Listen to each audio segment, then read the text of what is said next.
करें भैया?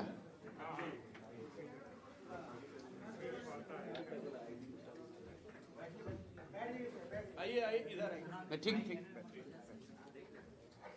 आप सभी साथियों का यहाँ स्वागत है। भैया आवाज़ ठीक नहीं? ठीक करो। ठीक है आवाज़ आपकी आ रही है?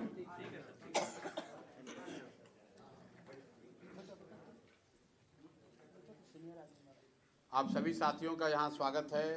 मैं करीब 2 साल के बाद आपके ज़िले में आ रहा हूँ। आपसे पहले 2 साल पहले आप लोगों से मुलाकात हुई थी। तो मेरे साथ डायस पे जो मेरे साथी बैठे हुए हैं, एक बार मैं उनका परिचय करा दूँ। राहुल जी हैं जो संगठन में वरीय पदाधिकारी हैं और यहाँ भेल्दी के मुखिया हैं। कन्हैया सिंह जी हैं जो पार्टी के कोर कमेटी के मेंबर हैं और भोजपुर जिला के प्रभारी भी हैं। राहुल जी महासचिव भी हैं पार्टी के। मेरे बगल में, इनसे तो आप लोग का परिचय है ही, यहाँ के ज़िले के मुख्य प्रवक्ता हैं। मेरे दाहिने साइड में उर्मिला जी हैं जो पार्टी की वरीय नेत्री हैं और इस ज़िले के प्रभारी भी हैं, कोर कमेटी की मेंबर हैं। बगल में बच्चा राय जी हैं जो इस ज़िले के जिला अध्यक्ष हैं। उनके बगल में हम लोग के वरीय साथी रामबली चंद्रवंशी जी हैं जो पटना से हमारे साथ आए हैं और पूर्व MLC रहे हैं। उसके बगल में मुन्ना जी हैं जो पूर्व विधायक हैं, सरसा के रहने वाले हैं और पार्टी के संगठन के महासचिव हैं। तो आज जैसा मैंने आपको बताया 2 साल के बाद यहाँ आने का अवसर मिला। मरौड़ा में एक छोटा सा कार्यक्रम था हम लोगों का और उसी के नज़रिए से मैं यहाँ पर आया हुआ हूँ और आप लोगों के सवाल लेने के लिए हम लोग सब डायस पर हैं। जिससे भी आप चाहें वो सवाल पूछ सकते हैं। ज़रूरी नहीं है कि आपके सारे सवाल हम ही से हों। जिन साथियों का मैंने परिचय कराया है आप उनसे भी सीधे सवाल पूछ सकते हैं। बहुत बहुत छपरा में आज आप आए हैं, पहली सभा आपने मढ़ौरा में की है। क्या कहेंगे, किस तरह से चुनावी रणनीति को लेकर आप यहाँ चल रहे हैं? कुछ जनसुराज की अगले चुनाव को लेकर क्या रणनीति है? नहीं, ऐसा है कि अभी तो हम लोगों ने, मैंने पहले चरण में 2 साल की पदयात्रा की और पदयात्रा के बाद अभी हम लोग बिहार में बिहार सत्याग्रह आश्रम पटना में चला रहे हैं। वहाँ पे वरीय साथियों का ऐसा सुझाव था पिछले कोर कमेटी की बैठक में कि सत्याग्रह आश्रम में रहने के साथ साथ मुझे कुछ संगठन जिला में, अनुमंडल जिसको आप लोग कहते हैं, एडमिनिस्ट्रेटिव तौर पे जिसको अनुमंडल कहते हैं, उसको हम लोग संगठन जिला कहते हैं जनसुराज में, कि वहाँ पर भी आना चाहिए और कुछ पब्लिक जनता से संवाद होना चाहिए। उसी के तहत मैं पश्चिम चंपारण में, मैं लौरिया में था 2 दिन पहले, मैं कल्याणपुर पूर्वी चंपारण में था और आज मरौड़ा में आया हूँ। हर ज़िले में अगले 1-1.5 महीने में कोशिश होगी कि 2 से 3 बार आया जाए, ताकि एक बार संगठन बनने के बाद संगठन के साथियों के मदद से और उनके जो समर्थक हैं, उनसे जो जुड़ा हुआ पब्लिक का जो समुदाय है, उनसे एक बार मिलने का, बात रखने का अवसर मिल सके। और कहीं ना कहीं जनसुराज के दल बनने के बाद, जो जनसुराज के दल बनने के बाद जो हम लोग काम कर रहे हैं, उस बात को भी जनता को बताना है। उस नज़रिए से भी ये सभाएं हो रही हैं। तो अभी अगले 1 से 1.5 महीने में प्रयास ये होगा कि अप्रैल अंत तक कोई 100 ऐसी सभा की जाए। मढ़ौरा की धरती पर पहला आपका आगमन हुआ है। मढ़ौरा की धरती पे नहीं, पहला आगमन नहीं, हम तो वहाँ पे रहे हुए हैं पदयात्रा कर।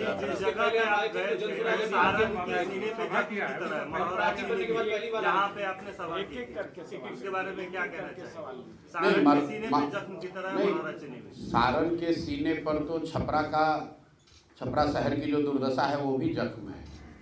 यहाँ पर कभी न खत्म होने वाला जाम, यहाँ पर कभी न पूरी होने वाली ओवरब्रिज की परियोजनाएं, वो सब जख्म है। मरौड़ा भी जख्म है। मरौड़ा में मैं पहली बार नहीं आया हूँ। उस मरौड़ा चीनी मिल में मैं 3 दिन तक कैंप लगा के रहा हूँ। तो मैं उस एरिया में रहा हूँ, ऐसा नहीं है कि मैं पहली बार आ रहा हूँ। उसके बाद जहाँ हम लोग इफ्तार के लिए गए थे उस मैदान में भी मैं कैंप लगा के रहा हूँ। छपरा में कोई 40 दिन तक मैं रहा हूँ। तो ये जगह नया नहीं है, यहाँ के विषय नए नहीं है। नया ये है, संदर्भ नया है। उस समय मैं पदयात्रा कर रहा था, अभी मैं जनसुराज दल की ओर से आया हूँ। पार्टी के साथी सदस्यों का ऐसा मानना है कि मुझे आना चाहिए, फिर से संवाद दल के तौर पर स्थापित करना चाहिए, इसलिए आए हुए हैं। जहाँ तक मरौड़ा चीनी मिल की बात है, तो जो पब्लिक को कह रहे हैं वही आपसे भी कहेंगे कि चीनी मिल चालू बंद किसने कराया? लालू जी के रिजीम में बंद हुआ। और चालू कराने का वादा किसने किया? वो नीतीश और मोदी जी ने किया। और मरहौड़ा की जनता तो इन्हीं दो नेताओं को, इन्हीं दोनों पार्टियों के नेताओं को लगातार पिछले 25-30 साल से जिता रही है। तो अगर चीनी मिल मुद्दा है, सही में जनता के लिए मुद्दा है, तो जनता को उसके लिए वोट करना चाहिए। अगर आप चीनी मिल के बंद होने के नाम पर आंदोलन करेंगे और फिर उसी नेता को, उसी दल को जाकर वोट करेंगे जिसने चीनी मिल बंद कराया या बंद खुलवाने का वादा करके आपको ठगा, तो मान लीजिए कि मोदी जी ने कहा था कि मरहौड़ा चीनी मिल चालू करा देंगे, अगर उन्होंने नहीं कराया तो अगली बार तो चुनाव में उनकी पार्टी को, उनके नेताओं को राजनीतिक तौर पे दंडित किया जाना चाहिए था। लेकिन 14 में मोदी जी ने कहा, उसके बाद 19 भी आया, उसके बाद 24 भी आया, उसके बाद 2 विधानसभा भी हुआ और जनता लगातार उन्हीं को वोट देते जा रही है। तो मरहौड़ा की समस्या मतलब सिर्फ बात करने की समस्या है। आज तो हम लोग के साथ गिरी जी अभी बैठे हुए हैं, अभी आए हैं, ये खुद बता रहे थे यहाँ पे मॉडर्न चॉकलेट की फैक्ट्री भी बंद हो गई कि जमशेदपुर और डालमिया नगर के बाद Marhaura could have been the third most industrialised zone of Bihar. Jamshedpur और डालमिया नगर के बाद मरहौड़ा इंडस्ट्रियल जोन के तौर पे डेवलप होना चाहिए था। वहाँ हेवी मशीनरी की इंडस्ट्री थी, बंद हो गई। वहाँ पर अब आपका चीनी मिल बंद हो गया, वहाँ पर मॉटन की फैक्ट्री बंद हो गई। वहाँ का सबसे बड़ा बिहार का डिस्टिलरी था, सबसे बड़ा। डिस्टिलरी की बात तो नहीं कर रहा हूँ क्योंकि शराबबंदी लागू है और आप लोग शराबबंदी के लिए ही वोट देते हैं। आप लोग मतलब यहाँ की जनता अपेरेंटली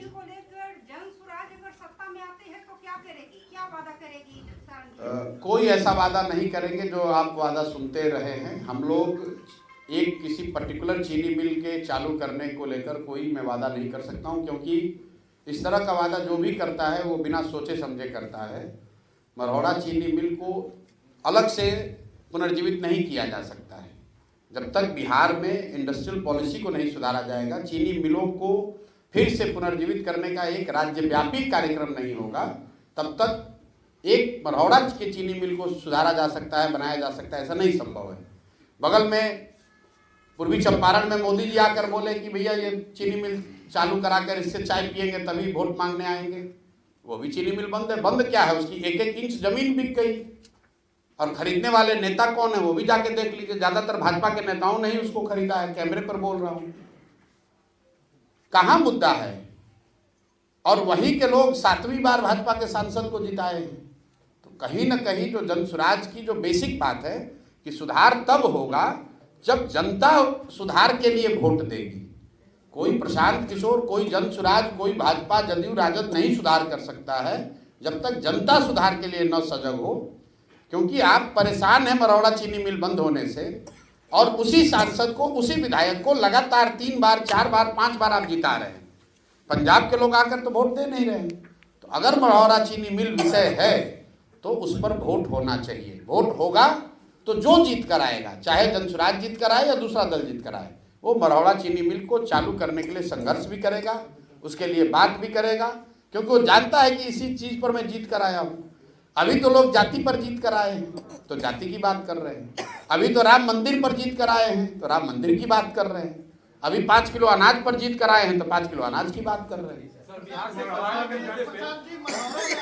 में आपने जनसभा किया है जी। पब्लिक क्या पब्लिक का कैसा रहा? भाई पब्लिक, एक मिनट इनका जवाब दे ले। बोलिए।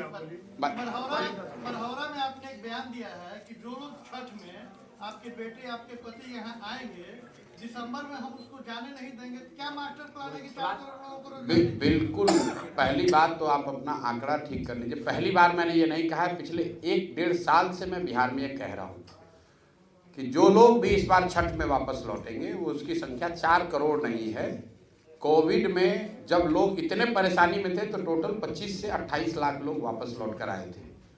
तो जो आकलन है कि करीब 30 लाख लोग ऐसे हैं जो मजबूरी में, स्वेच्छा से नहीं, मजबूरी में यहाँ से पलायन जिनको करना पड़ा है, 8,000, 6,000, 10,000 रुपये के लिए वो लोग बाहर जाकर काम करते हैं। तो बिल्कुल ये जनसुराज का वादा है। मैं रिपीट कर देता हूँ, इस बार जो छठ में लौटेगा ये छठ बदहाल बिहार का अंतिम छठ होगा। जनसुराज की सरकार बनेगी तो दिसंबर के बाद उन लोगों को वापस नहीं लौटना पड़ेगा। आपने कहा कैसे होगा, इसकी पूरी परिकल्पना, पूरा ब्लूप्रिंट हमने बताया है। पूंजी के पलायन को रोककर बुद्धि का पलायन रोका जाएगा और पूंजी और बुद्धि के पलायन रोकने से श्रम का पलायन रुकेगा। और एक उसमें और महत्वपूर्ण बात बताना चाह रहा हूं आपको, अगर आपको लगता है कि ये तो थियरी है, तो अभी आपके सबके सामने बता रहा हूं, बिहार सत्याग्रह आश्रम में अभी भी जाकर आप देख लीजिए, और आपके जरिए छपरा के नौजवानों को ये न्योता भी दे रहा हूं, आप यहाँ से आइए, 5 दिन का वहाँ पर प्रशिक्षण लीजिए और आपको 5-6 हज़ार रुपये के मजदूरी के लिए कहीं नहीं जाना पड़ेगा। आने जाने का किराया भी जनसुराज देगा, 5 दिन के रहना खाना प्रशिक्षण भी आपको जनसुराज मुफ्त दे रहा है। जनसुराज की सरकार बने न बने, चुनाव हो जब हो, चुनाव से पहले मैंने इस बार संकल्प लिया है कि 1 लाख बच्चों को, रिपीट कर देता हूँ, 1 लाख बच्चों को जनसुराज अपने खर्चे पर प्रशिक्षित करके 4, 5, 7, 8, 10 हज़ार रुपये कमाने की स्थिति में ला देगा। और ये काम हम लोग पिछले 1 महीने से वही कर रहे हैं। और मैं चाहता हूँ कि आप किसी बच्चे को जिसको आप जानते हो, जिसने 12वीं कम से कम पढ़ाई करी है, जिसको स्मार्टफोन चलाने की समझ है, वो उसका नाम नंबर दे दीजिए, हमारे यहाँ फ़ोन करके वो आ जाए। आने जाने का मैं रिपीट कर रहा हूँ, आने जाने का बस भाड़ा, ट्रेन भाड़ा भी दूंगा, रहने खाना और प्रशिक्षण 5 दिन का मुफ्त। 6वें दिन से वो काम पे लग जाएगा और 16वें दिन उसके अकाउंट में पैसा आ जाएगा। अब आप अभी जो आप महाराष्ट्र से होके आ रहे हैं जी, तो वहाँ काम 1 मिनट, अब देखिए आपका अपना नजरिया है कि काम कहाँ से उपलब्ध होगा। काम मैंने क्या कहा, टेक्नोलॉजी से होगा। आप YouTube चलाते हैं, आप तो यूट्यूबर हैं या पत्रकार हैं तो YouTube चलाते होंगे। YouTube क्या बेचता है? YouTube ने तो छपरा में आकर सीमेंट का दुकान नहीं खोला है। बिहार और इंडिया में YouTube ने अपना ऑफिस खोलकर स्टील और छड़ बनाने की फैक्ट्री नहीं लगाई है। क्या बेच रहा है? फिर भी देश भर के जितने बिजनेसमैन हैं उनसे ज़्यादा पैसा YouTube के मालिकों के पास है। तो दुनिया में सुनो तो भाई, बहुत सारे ऐसे रास्ते हैं जिसके जरिए आप 5, 7, 8, 10 हज़ार रुपया कमा सकते हैं। जो कॉल सेंटर, 1 मिनट रुकिए भैया, एक तो आप समझना नहीं चाहते हो। आपने सवाल पूछा है कैसे दे रहे हैं नौकरी, हम कह नहीं रहे कि दे देंगे, दे रहे हैं। अभी आप भेजिए लोगों को। आप सुनते हैं कि देश में लाखों लोग कॉल सेंटर के जरिए नौकरी पाए हुए हैं। तो हम यहाँ पर बच्चों को क्या ट्रेनिंग दे रहे हैं कि कैसे वो घर बैठे रूरल कॉल सेंटर चला सकते हैं। कॉल सेंटर चलाने वाले को 15,000, 20,000 रुपया मिल रहा है दिल्ली गुड़गांव में। अगर बिहार के बच्चों को वो ट्रेनिंग दे दी जाए कि वो घर बैठे फ़ोन से संवाद कर सकें, रिप्लाई कर सकें, तो निश्चित तौर पर उनको 5-7 हज़ार रुपया मिलने लगेगा। और आप आइए, इसी की ट्रेनिंग दे रहे हैं। कुछ नया कीजिएगा तभी तो रोजगार मिलेगा। आपको लगता है कि खाली मरौड़ा चीनी मिल बनने से सबको रोजगार मिल जाएगा? अगर मरौड़ा चीनी मिल बन भी जाए तो 4, 5, 10 हज़ार लोगों को फायदा होगा। बिहार में तो 50 लाख लोग बेरोजगार हैं। तो हम लोग वो बात नहीं कहते हैं जो यहाँ पर पहले से कही जा रही कि हम आएंगे सरकारी नौकरी दे देंगे। कैसे दे दोगे सरकारी नौकरी? 78 साल में टोटल बिहार में नौकरी मिला है 23.25 लाख लोगों को। आंकड़ा याद रखिए, चपरासी से लेकर मुख्य सचिव तक टोटल 23.25 लाख लोग ही बिहार में सरकारी नौकरी करते हैं। मतलब परसेंटेज टर्म में हुआ 1.97%। 2% लोगों को आज तक 78 साल में सरकारी नौकरी मिला। नेता लोग आकर कह रहा हम सरकारी नौकरी दे देंगे सबको। अरे भाई 13 करोड़ की आबादी है, 23 लाख सरकारी नौकरी करता है, सबको सरकारी नौकरी कैसे दे दोगे? पूरे देश में 3% लोग ही सरकारी नौकरी करते हैं। तो मैक्सिमम 3-3.5% से ज्यादा आबादी सरकारी नौकरी कर ही नहीं सकती है। लोग यहाँ बता रहे हम सरकारी नौकरी से बेरोजगारी दूर कर देंगे। कैसे कर दोगे दूर? बेरोजगारी दूर करने का तरीका है शिक्षा और युवाओं के हाथ में पूंजी, टेक्नोलॉजी का प्रयोग, जिससे लाखों बच्चों को स्वरोजगार मिलेगा। अपने घर बैठकर लोग 10,000, 15,000, 20,000 रुपये कमा रहे हैं। ये AI का जमाना है, आर्टिफिशियल इंटेलिजेंस का जमाना है, और हम लोग जी रहे हैं 1960 में। रोजगार टेक्नोलॉजी से मिलेगा। अभी देश में सबसे ज्यादा रोजगार कहाँ आ रहा है? डेटा सेंटर से आ रहा है। बिहार में एक भी डेटा सेंटर का नाम ही नहीं कोई जानता है।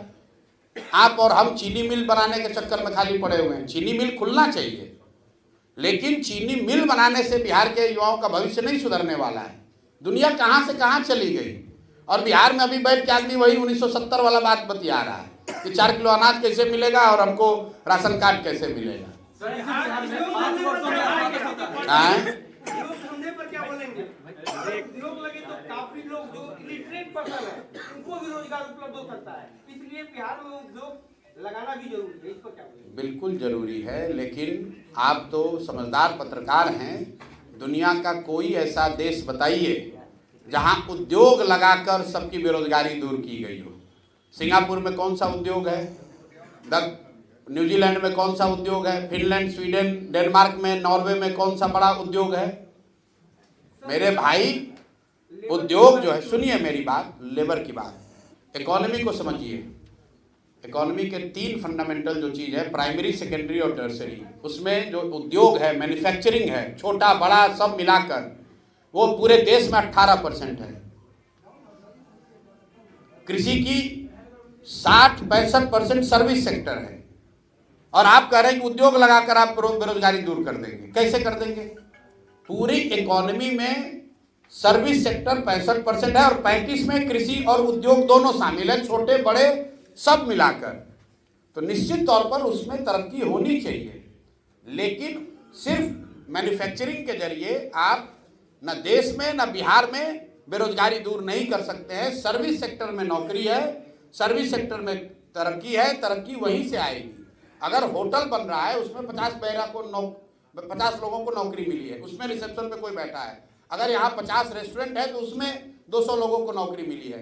अगर यहाँ 1000 टैक्सी चल रही है उसमें लोगों को नौकरी मिलेगी। सिर्फ फैक्ट्री बनाकर मजदूर लगाने से पूरे बिहार को नौकरी नहीं मिल सकती। वो एक छोटा पहलू है। इकोनॉमी में मैन्युफैक्चरिंग सेक्टर का रोल मुश्किल से 20% है, मतलब 1/5 है, और उससे आप 100% लोगों को नौकरी नहीं दे सकते हैं। जैसे सरकारी नौकरी से 2% से ज़्यादा लोगों को रोजगार नहीं दिया जा सकता है, वैसे ही पूरी आबादी का 20 या 25% से ज़्यादा लोग मैन्युफैक्चरिंग से, चाहे छोटा उद्योग हो या बड़ा उद्योग हो, उससे उसको पूरा रोजगार नहीं मिल सकता है। जब तक तीनों पहलू, कृषि, इंडस्ट्री और सर्विस सेक्टर, तीनों में तरक्की नहीं होगी, तीनों के बारे में प्लान नहीं किया जाएगा, तब तक बिहार में बेरोजगारी खत्म होने वाली नहीं है। बॉटम में है, उसको टॉप में ले जाने के लिए क्या प्लान है? क्या किसका बॉटम में है? हर एक चीज में, शिक्षा में भी देख सकते हैं। बॉटम में है तो उसको टॉप में ले जाने का पहला प्लान ये है कि जो लोग बॉटम में हैं, हम और आप बिहार के लोग पहले ये एक्सेप्ट करें, रियलाइज करें कि हम लोग भैया सबसे पीछे और गरीब हैं।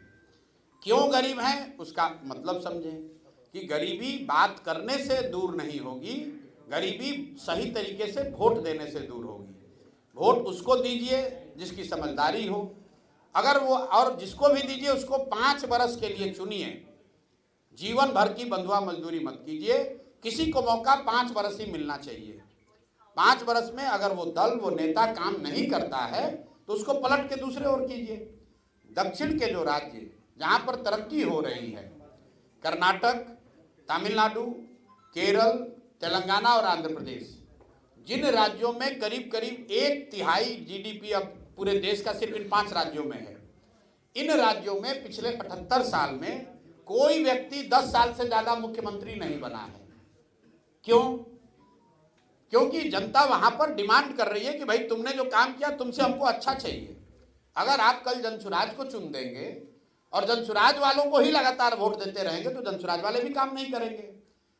सबसे पहले तरक्की तब होगी जब जनता अपना अधिकार समझेगी और नेताओं में, दलों में ये डर होगा कि हम काम नहीं करेंगे तो जनता हमको हटाएगी। अभी तो जनता हटाएगी इसकी चिंता ही नहीं है। नेता जो है वो ये सोचता है कितना यादव है, कितना भूमिहार है, कितना पंडित है, वो देख ही नहीं रहा है कि कितना फैक्ट्री खोले, कितना स्कूल खोले, कितना सड़क बनाए। चुनाव लड़ने के लिए उसको मालूम है लोग जाति पर वोट देंगे, तो वो स्कूल की चिंता क्यों करे, फैक्ट्री की चिंता क्यों करे। मैं आपको बता रहा हूँ कि मरौड़ा चीनी मिला बता रहे हैं कि बहुत बड़ा जख्म है, और आप लोग, सब लोग, हम लोग मिलकर, जो लोग मरौड़ा चीनी मिल को बंद कराए उनको वोट दे रहे हैं, जो लोग मरौड़ा चीनी मिल खोलने का गलत वादा किए उन्हीं को वोट किए जा रहे हैं। तो कैसे सुधार होगा? सर एक मिनट, सर आपने कहा कि हम सोशल मीडिया के हमने कहा एक बात और कि डायस पे इतने लोग बैठे हैं, सबसे बड़े ज्ञानी हम ही नहीं है। आप सब सवाल कुछ इनसे भी पूछिए। आपने बोला कि सोशल मीडिया के जरिए बच्चों को जॉब देंगे। सोशल मीडिया नहीं, टेक्नोलॉजी। आज से 1-1.5 साल पहले आपका आईटी टीम यही काम फोन करके यूट्यूब चलाते हैं वादा करते थे कि हम ऐसे करेंगे, ऐसे सिखाएंगे, आप अच्छे कमाई कर सकते थे यूट्यूबर से। उसके बाद बच्चों का बहुत कि हम कोई खराबी होगा, कोई पड़ा, हम आपके संभालने के लिए हैं, पेज ठीक कर दिया जाएगा। आपके सामने प्रूफ है, मेरा पेज 3 पेज खराब है, इसका नुकसान लगभग 8 से 10 महीने में लगभग 17-18 लाख रुपया मेरा बर्बाद हुआ। आप उसके बाद हमारे वजह से आपका 17-18 लाख नुकसान हो गया। आपकी आईटी टीम ने कहा, मैं प्रूफ दे सकता हूँ। अच्छा, आप अलग से आके मिलिए। अगर आप 17-18 लाख रुपए कमा रहे थे, अभी भी कमाते हैं सर, 17-18 लाख, तो चलिए कम से कम आप मेरे इस बात को तो प्रमाणित कर रहे हैं कि सुनिए ना, कि YouTube के जरिए या टेक्नोलॉजी के जरिए 17-18 लाख रुपया भी कमाया जा सकता है। आप तो हमारी बात कह रहे हैं। आपके साथ किसने क्या धोखा कर दिया, अभी कैमरे के बाद यहाँ बैठिएगा, अगर कोई धोखा किया होगा तो हरजाना हमसे ले लीजिएगा। चलिए, लेकिन मुझे खुशी है कि बिहार के युवा होने के नाते आपने ये समझ बनाई है कि टेक्नोलॉजी के माध्यम से लाखों रुपया कमाया जा सकता है। उसके लिए हरियाणा में जाकर, गुजरात में जाकर किसी फैक्ट्री में 8-10 हज़ार रुपये की मजदूरी नहीं करनी पड़ेगी। और अगर आप कर सकते हैं तो बहुत सारे लड़के कर सकते हैं। आपका क्या मसला है उस पर अलग से बात कर लेंगे। लगातार बात आप कर रहे हैं कि बिहार में रोजगार मिले, आपकी पार्टी में भी तमाम नेता हैं कि आपका दल भी आगे जो आने वाले प्रत्याशी हैं उस पर किस तरह के प्रत्याशी पर दाव लगाने वाला है, ऐसा कुछ मतलब कैटेगरी क्या होगा? मतलब कि हम नेताओं का चुनाव करेंगे, उनको रोजगार थोड़ी ना दे रहे हैं। लोग तो पहले से रोजगार वाले लोग हैं। मतलब आप क्या कह रहे हैं कि ऐसे लोगों को एमएलए बनाएं जो एमएलए रोजगार के लिए पा रहा है? युवाओं, देखिए, युवाओं की जो यहाँ तक भागीदारी का सवाल है, निश्चित तौर पर एक बहुत बड़ी संख्या में युवा आपको जनसुराज के टिकट पर लड़ते हुए नजर आएंगे। लेकिन जनसुराज का क्राइटेरिया ये नहीं है कि आप युवा हैं इसलिए आपको टिकट मिल जाएगा। अगर आप सही व्यक्ति हैं, समाज में आपकी पकड़ है, समाज के लोग आपको चाहते हैं, तो आप युवा हो या बुजुर्ग, आपको टिकट मिलेगा। लेकिन स्वाभाविक तौर पर चूंकि हम लोगों ने कहा है कि ज़्यादातर उम्मीदवार, मैं कह सकता हूं कि 2/3 से ज़्यादा उम्मीदवार ऐसे लोग होंगे जो नए चेहरे होंगे, तो उसमें युवा भी बड़ी संख्या में होगा। भाई देखिए, 1 मिनट इनका पहले जवाब देंगे। मेरे से सवाल ये पूछा गया कि आप चुनाव कहाँ लड़ेंगे, क्या आप चुनाव लड़ेंगे? मैंने कहा कि अभी तक मैं चुनाव नहीं लड़ूंगा, यही निर्णय है। लेकिन मैं दल से ऊपर नहीं हूँ। दल ने अगर निर्णय ले लिया तो जो दल निर्णय करेगा वो करूंगा। अगर दल ने निर्णय लिया कि मुझे राघोपुर से लड़ना है तो राघोपुर से भी लड़ूंगा। दल ने निर्णय लिया कि हरनौत से लड़ना है तो हरनौत से लड़ेंगे। जो भी दल से निर्णय होगा वो उसको मुझे मान्य, वो मेरे लिए मान्य होगा। प्रसाद जी, आप लगातार बिहार में जाति आधारित राजनीति पर चोट करते हैं, लेकिन उपचुनाव में आपने भरपूर चोट की, लेकिन कोई अच्छे नतीजे जनसुराज के लिए नहीं है। अभी भी आप इस बात को दोहराया है आपने कि बिहार की जनता जाति पाति के आधार पर वोट करती है। तो ऐसे में जो कमिंग इलेक्शन है, इसके लिए आपकी पार्टी की रणनीति में कोई बदलाव आया? मैंने ये नहीं कहा कि आपने बात को ध्यान से सुना नहीं। हमने ये नहीं कहा कि बिहार की जनता जाति पाति पर वोट करती है। मैंने ये कहा कि अगर जाति पर वोट करोगे तो आपको विकास नहीं मिलेगा। मैं रोज कहता हूं कि बहुत सारे लोग आपके छपरा में, बहुत सारे लोगों ने लोकसभा में मोदी जी के नाम पर वोट दिया है। मोदी जी के जाति के लोग तो नहीं रहते हैं छपरा में। तो मैं ये नहीं मानता हूं कि हर व्यक्ति जाति पर वोट देता है। लेकिन आप जाति के लिए वोट दें या 5 किलो अनाज के लिए वोट दें या मंदिर के लिए वोट दें या हिंदू मुसलमान के नाम पर वोट दें, जिस चीज के लिए वोट देंगे वो चीज आपको मिलेगी। ये बात जनसुराज बता रहे हैं, हम लोग बता रहे हैं कि आप अपने बच्चों के पढ़ाई रोजगार के लिए वोट दीजिए, वो भी आपको मिलेगा। रह गई बात, आपने कहा उपचुनाव की, तो 2-3 बात आप समझ लीजिए। उपचुनाव में जनरली अक्रॉस इंडिया पिछले 75 साल में देख लीजिए, 90% केस में जो रूलिंग पार्टी है वही जीतती है। दूसरी बात, जो परिणाम आए वो निश्चित तौर पर हम लोग के आशा के अनुरूप नहीं थे, मैं उससे कोई एक्सक्यूज नहीं करता हूं। लेकिन 10 दिन पुरानी पार्टी, हम लोग को 1 नवंबर को सिंबल मिला है, 31 अक्टूबर को 10 दिन के बाद चुनाव हुआ और हम लोग को 10% वोट आया है। जदयू यहाँ पर 30 साल से तो राज कर रहे हैं, 18-19-20 साल से तो नीतीश बाबू मुख्यमंत्री हैं। जदयू जब अकेले लड़ी थी तो उनको 16% वोट आया था। पिछले बार भाजपा को 19.6% वोट आया है बिहार में। तो 10 दिन पुरानी पार्टी को 10% वोट आया है, वो इतना भी बुरा नहीं है। 10% वोट अगर किसी दूसरे दल को आता तो आप लोग कहते कि भैया ये किस गठबंधन में जाएंगे, इनको कितना सीट मिलेगा। लेकिन मुझे खुशी है कि आपकी और हम लोग की खुद की भी अपेक्षा, हम लोगों ने बार हायर सेट किया है। हम लोग 10% 15% वोट लेने नहीं आए हैं, हम लोग बिहार जीतने भी नहीं आए हैं, हम लोग बिहार को सुधारने का लक्ष्य लेकर आए हैं। तो हम लोग को और मेहनत करने की जरूरत है। और आपने उपचुनाव के बाद जो एमएलसी का चुनाव हुआ वो नहीं देखा, जहां आपको 22% वोट हम लोग को मिला। जीते वहां भी नहीं, लेकिन राजद तीसरे नंबर पे था, एनडीए चौथे नंबर पर, जन स्वराज दूसरे नंबर पर 22% वोट के साथ था। तो आप थोड़ा सा समय दीजिए, अभी चुनाव आने दीजिए, दूध का दूध पानी का पानी हो जाएगा। लेकिन अंतिम एक और बात सुन लीजिए, मैं यहाँ पर एमएलए बनने नहीं आया हूँ। मुझे एमएलए बनकर, मंत्री बनकर अपना जीवन नहीं सुधारना है। मैं बिहार को सुधारने के नज़रिए से आया हूँ, एक सोच, एक विचार लेकर आया हूँ। और जनता को मैंने बार बार ये आश्वस्त किया है कि मैं कुछ भी हो जाए उसके ईमानदारी और शुद्धता में कमी नहीं आने दूंगा। और अगर उसके लिए 2 साल, 5 साल, 10 साल भी लगे तो मुझे कोई घबराहट नहीं है। मैं बिल्कुल पीछे हटने वाला नहीं हूँ। कोई भी जब आप बड़ा काम लेते हैं तो स्वाभाविक तौर पर उसमें अच्छे दिन भी आएंगे और कुछ झटके भी लगेंगे। लेकिन आज जन स्वराज इतनी बड़ी ताकत है, इतनी बड़ी ताकत है कि कोई भी दल बिना जन स्वराज की बात किए हुए अपने चुनाव की परिकल्पना नहीं कर सकता है, ये आपको भी मालूम है। बिहार में बेरोजगारी बहुत सारी है। सारण में 10 विधानसभा है, छपरा में 10 विधानसभा और इसमें अन्य पार्टी जातीय समीकरण के आधार पर टिकट देती है। क्या जन स्वराज भी जातीय समीकरण के आधार पर टिकट देगी क्या? भाई जन स्वराज जिसको भी टिकट देगा वो व्यक्ति किसी न किसी जाति का तो होगा ही। भाई जन स्वराज ऐसे व्यक्ति को तो आप हमें बता दीजिए कौन सा आदमी है जो किसी जाति में पैदा ही नहीं हुआ हो। भाई हम किसी जाति के आदमी को तो टिकट, किसी को टिकट देंगे वो किसी जाति का होगा। तो कल आप कहिएगा कि ये भी तो जाति देखकर वोट दे, टिकट दे दिए। टिकट देने का जो पैमाना है, टिकट देने का पैमाना है कि जिसको भी यहाँ के लोग, स्थानीय लोग उस विधानसभा के और जन स्वराज से जुड़े हुए लोग, जो हम लोग का पैमाना है उस पर जो सही व्यक्ति पाया जाएगा, हम लोग की कोशिश होगी कि टिकट उसी को दें। लेकिन अगर 10 लोगों को टिकट मिलेगा तो निश्चित तौर पर उसमें 7-8 जातियां होंगी, क्योंकि वो 10 आदमी जाति विहीन तो कोई है नहीं। आप मुझे बता दीजिए छपरा में कौन ऐसा आदमी है जिसकी जाति नहीं है, उसी को टिकट दे देते हैं। भाई किसी न किसी जाति का तो होगा ही। अब जब हम देंगे किसी को टिकट और उसकी जाति मान लीजिए कि यादव की, तो आप कहेंगे आप भी यादव देखकर वोट टिकट दे रहे हैं। हम व्यक्ति और उसका चरित्र देखकर ही टिकट देंगे या दल देगा। निश्चित तौर पर जिसको टिकट मिलेगा वो किसी जाति का होगा। तो समीकरण आप पीछे समझ लीजिएगा।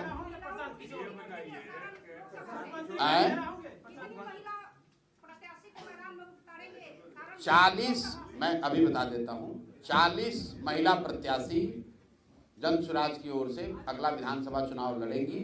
कोशिश ये होगी कि हर लोकसभा क्षेत्र से कम 1 लोग जरूर लड़े। तो लेकिन ये संभव है कि किसी लोकसभा क्षेत्र में 1 भी ना हो, किसी लोकसभा क्षेत्र में 2 हो। लेकिन 40 महिला प्रत्याशियों को टिकट देने का वादा जन स्वराज ने किया है, उस पर हम लोग कायम रहेंगे। 1-2 ऊपर नीचे हो सकता है, लेकिन मोटे तौर पर 40 प्रत्याशियों को उतारा जाएगा।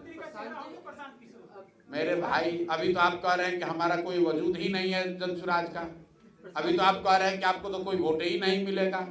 तो भाई पहले जीत जाने दो, जीतने के बाद हम आपको भी बुला लेंगे छपरा से और आपके सामने बैठ के सारे विधायक बता देंगे कौन मुख्यमंत्री होगा।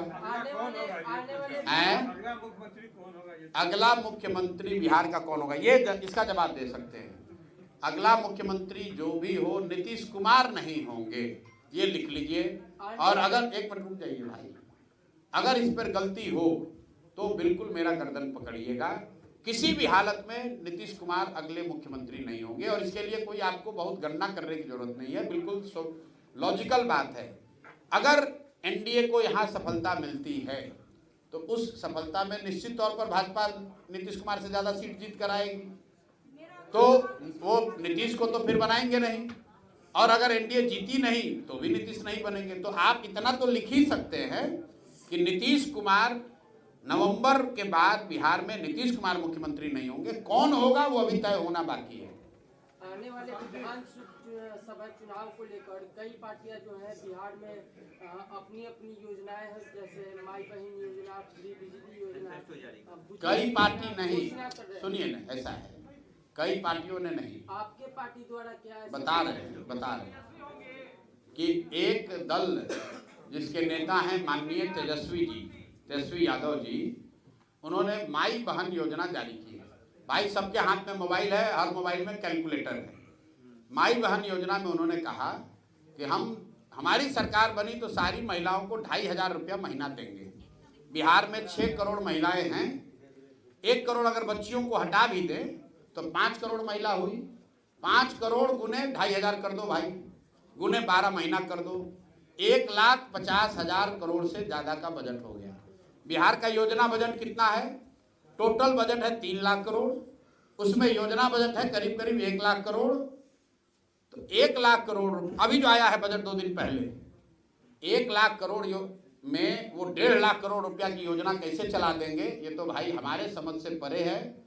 वो आपको बता देंगे तो आप हमको बता दीजिए कि साहब जब बिहार का बजट है 1 लाख करोड़ तो आप 1.5 लाख करोड़ रुपया कहाँ से दे दीजिएगा। और इतना बड़ा ज्ञान अभी आप 1.5 बरस पहले उप मुख्यमंत्री थे तब क्यों नहीं आया था? माँ बाबूजी आपके 15 साल मुख्यमंत्री रहे तब क्यों नहीं आया था? भाई साहब अभी डोमिसाइल पर विधानसभा में हंगामा कर रहे थे। टीचरों की जो बहाली हुई उसमें आधे से ज्यादा यूपी और मध्य प्रदेश के लड़के बहाल हुए हैं। बहाल करते समय शिक्षा मंत्री कौन था? चंद्रशेखर यादव राजद के। उप मुख्यमंत्री कौन थे? महाविद्वान तेजस्वी यादव जी। तो भाई तुम्हारे रहते डोमिसाइल गलत डोमिसाइल नीति की वजह से 60% से ज्यादा शिक्षक यूपी और मध्य प्रदेश के बहाल हो गए। आज विपक्ष में आए तो हल्ला मचा रहे हो। तुम्हें किसने रोका था डोमिसाइल उस समय लागू करने के लिए?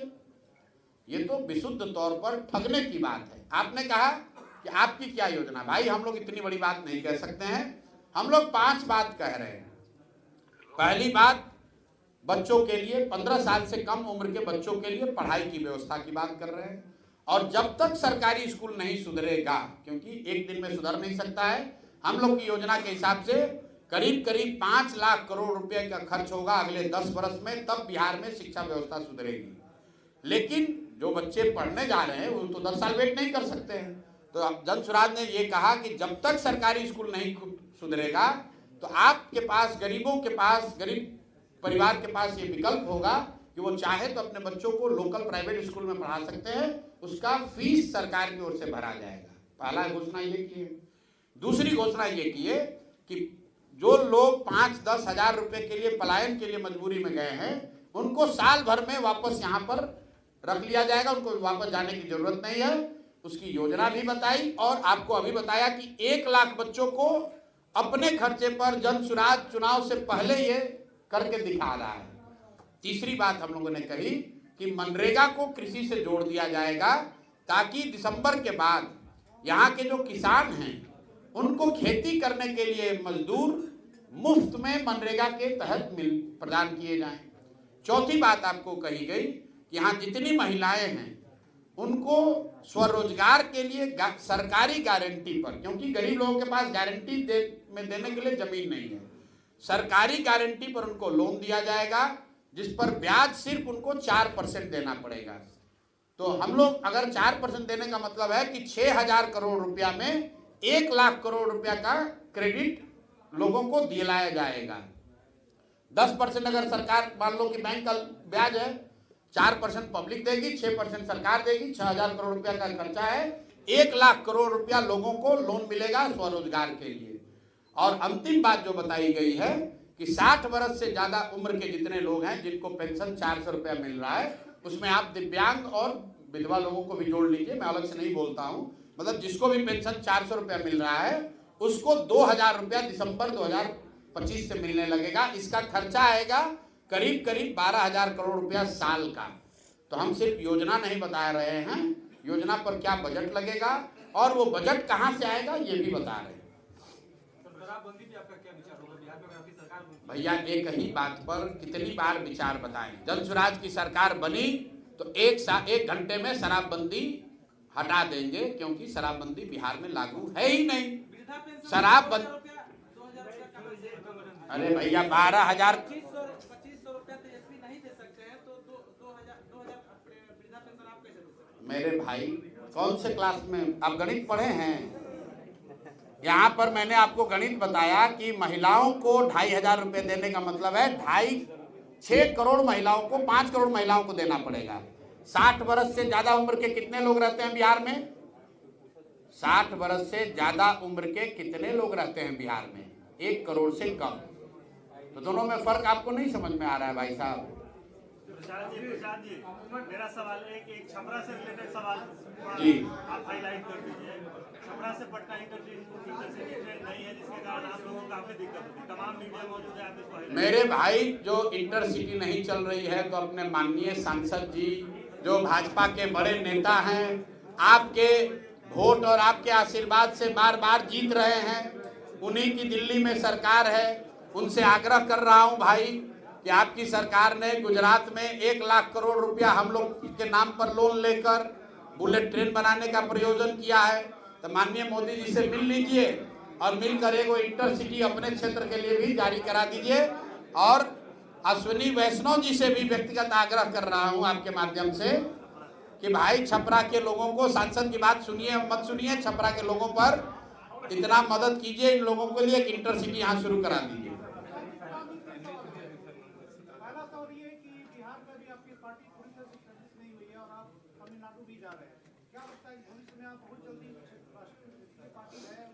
नहीं, तमिलनाडु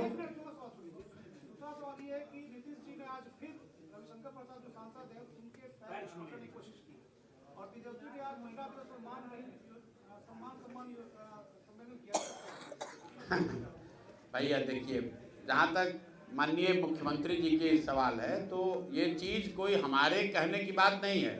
मैं ज़्यादातर लोगों पे व्यक्तिगत कोई आरोप आक्षेप नहीं लगाता हूँ, लेकिन नीतीश जी की मानसिक हालत अच्छी नहीं है, ये बात हमने नहीं कही। सबसे पहले नवंबर 2023 में ये बात सुशील कुमार मोदी जी ने कही विधानसभा के सामने खड़े होकर कि नीतीश जी को लगता है मानसिक कोई गंभीर बीमारी है। उसके बाद यहाँ तेजस्वी जी ने भी कहा, कई बड़े नेताओं ने कहा, और पिछले कई महीनों से बिहार में ये चर्चा आम है। तो हमने ये मांग करी कि नीतीश जी की जो मानसिक स्थिति है उस पर मेडिकल जांच होकर एक बुलेटिन अगर सरकार जारी कर दे तो ये चर्चा जो आम है ये खत्म हो जाएगी। खैर सरकार तो बात मानेगी नहीं। तो मैंने कैमरे पर भी कहा है कि नीतीश जी फिजिकली टायर्ड और मेंटली रिटायर्ड होने की स्थिति में हैं। अगर आपको इसका भरोसा नहीं है तो कोई भी पत्रकार नीतीश जी से खाली ये पूछ ले कि उनके मंत्री परिषद में साथी मंत्रियों का नाम क्या है। नीतीश कुमार आज की तारीख में दावे के साथ कह रहा हूं आपको, अगर कैमरे पर आकर बिना पेपर देखे नीतीश कुमार अपने मंत्री परिषद के साथी मंत्रियों का नाम और विभाग बता दें तो मैं पूरा जन स्वराज का अभियान वापस लेकर नीतीश कुमार को नेता मानकर उनके समर्थन में खड़ा हो जाऊंगा। बिल्कुल उनकी मानसिक स्थिति स्वस्थ वो नहीं है, वो स्वस्थ हो ऐसी मैं कामना करता हूं, लेकिन मुख्यमंत्री होने के नाते उनको इस बात का, उनके साथियों का, उन सहयोगियों का को संज्ञान लेना चाहिए कि जो व्यक्ति अपने साथियों का, अपने मंत्री परिषद का नाम नहीं जानता वो बिहार की समस्याओं से कैसे निपटेगा। भाई जो आपने पहला सवाल पूछा, तमिलनाडु में जो विजय हैं जिन्होंने टीवी के पार्टी शुरू की है वो हमारे पुराने मित्र हैं, और कहीं ना कहीं जब मैंने यहाँ जन स्वराज शुरू किया तभी हम लोगों ने तय किया था कि वो तमिलनाडु में टीवी के नाम से एक ऐसा ही प्रयास शुरू करेंगे। तमिलनाडु में चुनाव बिहार चुनाव के 6-7 महीने के बाद है, तो मेरा ये फर्ज है कि मैं उनकी मदद करूं। वो भी यहाँ मेरी मदद के लिए आएंगे और मैं भी उनकी मदद के लिए गया था। तेजस्वी का जो आपका सवाल है, मैंने पहले आपको कह दिया, जिनके राज को, जिनके माँ बाप के राज को भी कोर्ट ने जंगल राज कहा, वो माँ बहन के सम्मान की बात करें, वो उचित नहीं लगता है। माँ बहन की सम्मान की बात तब होती जब उनके राज में सुरक्षा की बात होती, शिक्षा की बात होती, और ये योजना बनाकर ये झारखंड से कॉपी किए हैं। दो को अभी विधानसभा चुनाव हुआ, वहाँ पर महाराष्ट्र में और झारखंड में ऐसे ही कैश ट्रांसफर की स्कीम की वजह से 2 लोग चुनाव जीते हैं। तो ये लोग चुनाव जीतने के लिए कुछ भी कह सकते हैं। भाई मैं आपको एक और बात बता दूं, सिर्फ बिहार ही नहीं, दिल्ली और गोवा जैसे 2-3 छोटे राज्यों को छोड़ दीजिए तो देश का कोई भी राज्य अपने यहाँ रहने वाली सारी महिलाओं को, बिहार की तो बातें छोड़ दीजिए, बिहार की तो हालत ही नहीं है, कोई भी राज्य इंक्लूडेड महाराष्ट्र इंक्लूडेड, अपने राज्य में रहने वाली सारी महिलाओं को 2,500 रुपये महीना नहीं दे सकता है। किसी राज्य की वित्तीय हालत की स्थिति ऐसी नहीं है। बिहार में तो ये सपने से भी आगे की बात हो गई। आप अपनी पार्टी में सिर्फ सिंगल दिखते हैं और लोग आपकी, अब भैया 8 लोग यहाँ बैठे हुए हैं, अब आपको कोई नहीं दिख रहा है तो अब हम उसके लिए क्या कहें। अब आपको यहाँ के बिहार के सबसे बड़े वकील हैं, ये आपको नहीं दिख रहे हैं, वाईवी गिरी, इनका ससुराल यही मांझी में है। आपको रामबली चंद्रवंशी जी नहीं दिख रहे हैं जो यहाँ के एमएलसी हैं, लंबी लड़ाई लड़ी है, अपने पद से इस्तीफा दिया, एक तरह से एमएलसी का पद छोड़ा है पिछड़ों की लड़ाई लड़ने के लिए। बच्चा राय जी आपके जिले के मतलब वर्षों से राजनीति करने वाले व्यक्ति हैं, उर्मिला जी हैं, ये चुनाव लड़े हैं, कन्हैया जी यहाँ, अब कोई आपको दिख ही नहीं रहा है तो मैं क्या करूँ, आप बताइए। हमने सबको बैठा रखा है। आप आमूलचूल व्यवस्था परिवर्तन की बात कर रहे हैं, बिहार के आमूलचूल व्यवस्था परिवर्तन की बात कर रहे हैं आप पूरे, भाई साहब आप मिलिएगा जरूर। हाँ, आप पूरी संस्कृति को बदलने की बिहार की बात जी, आमूलचूल व्यवस्था परिवर्तन की बात कर रहे हैं, क्या ये संभव है? भाई जहाँ तक ये बात है कि संभव है कि नहीं, तो मैं आपको एक चीज बता दूं, प्रयास होना चाहिए। इस पर तो सब सहमत है कि प्रयास होना चाहिए। तो प्रयास, आप पत्रकार हैं, हम आपसे उल्टा सवाल पूछ रहे हैं। बिहार को सुधारने का, बिहार में व्यवस्था परिवर्तन का प्रयास होना चाहिए कि नहीं होना चाहिए? होना चाहिए।